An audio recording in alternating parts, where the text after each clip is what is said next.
Windows has all the information it needs to continue with installation. All we need to do is click Finish. For the new settings and hardware to take effect, we have to restart the computer. Clicking Yes will do that.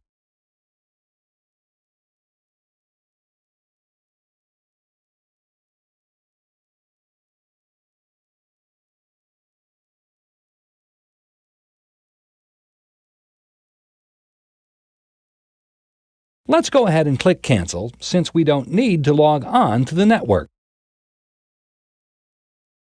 We don't need the control panel open, so we can click its Close button. Click the Close button.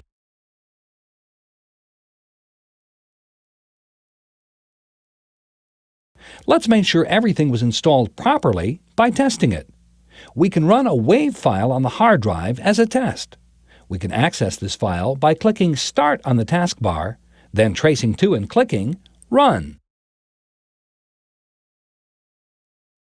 Now we need to enter the command line so the computer can locate the WAV file. Click Next and we'll type it for you.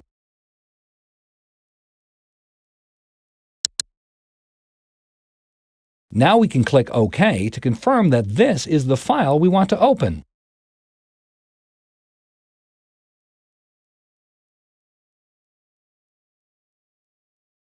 The sound recorder opens and is ready to play the Chimes WAV file.